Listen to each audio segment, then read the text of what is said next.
Hi hello അസ്സലാമു അലൈക്കും. അപ്പോൾ ഇന്ന് നല്ലൊരു കറിൻ്റെ വീഡിയോ കൊണ്ടാണ് കേട്ടോ വന്നിട്ടുള്ളത്. ഇന്ന് വ്ളോഗൊന്നുമല്ല. അപ്പോൾ ഞാൻ ഈ കറി ആദ്യമായിട്ടാണ് ഉണ്ടാക്കുന്നത്. അപ്പം നല്ല അടിപൊളി ടേസ്റ്റാണ്. ദോശൻ്റെയും ചോറിൻ്റെയും ചപ്പാത്തിൻ്റെയും ഒക്കെ കൂടെ നല്ല ബെസ്റ്റ് കോമ്പിനേഷൻ ആയിട്ടുള്ള ഒരു കറിയാണ് കേട്ടോ. അപ്പോൾ നമ്മൾക്ക് നേരെ വീഡിയോയിലേക്ക് പോവാം. അപ്പോൾ ഞാൻ പരിപ്പ് ആദ്യം ഒന്ന് വേവിച്ചെടുത്തിട്ടുണ്ട്. ഇനി പിന്നെ മൺചട്ടിയിലാണ് കേട്ടോ റെഡിയാക്കുന്നത്. അപ്പോൾ ആവശ്യത്തിനുള്ള ഉപ്പ് ഇട്ട് കൊടുത്തു, പെരിഞ്ജീരകപ്പൊടി ഇട്ട് കൊടുത്ത്, ഒരു അര സ്പൂണ് മഞ്ഞൾപ്പൊടി ഇട്ടെടുത്ത്, ഒരു സ്പൂണ് മുളക് പൊടി ഇട്ടെടുത്ത്, എരിവ് ആവശ്യമുള്ളവർക്ക് കുറച്ചും കൂടെ കേട്ടോ. ഇനി പച്ചമുളക് ഇടുകയാണെങ്കിൽ അതായാലും മതി.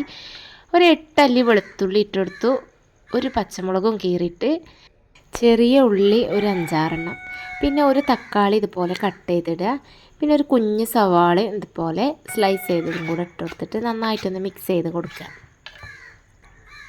അതിനുശേഷം കുക്കറൊന്ന് ചുറ്റിയിട്ട് ഇത് വേവാൻ ആവശ്യത്തിനുള്ള വെള്ളം ഒഴിച്ച് കൊടുത്ത് അടച്ച് വെച്ച് വേവിച്ചെടുക്കുക കേട്ടോ.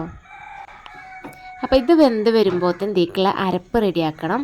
അപ്പോൾ അതിന് 2 ചുവന്നുള്ളി, 2 വെളുത്തുള്ളിയും പിന്നെ ചെറിയ ജീരകം ഉണ്ടല്ലോ, നല്ല ജീരകം, അതും കൂടെ ഇട്ടിട്ട് നന്നായിട്ടൊന്ന് പേസ്റ്റാക്കി അരച്ചെടുക്കുക.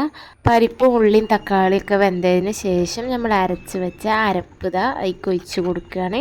എന്നിട്ട് നന്നായിട്ടൊന്ന് മിക്സ് ചെയ്ത് തിളപ്പിച്ചെടുക്കുക. ജസ്റ്റ് ഒരു തിള വന്നതിന് ശേഷം കടുക്, കറിവേപ്പില, ചുവന്നുള്ളി, വറ്റൽമുളകൊക്കെ ഇട്ടിട്ട് നന്നായിട്ടൊന്ന് വറവിട്ട് കൊടുക്കുക കേട്ടോ.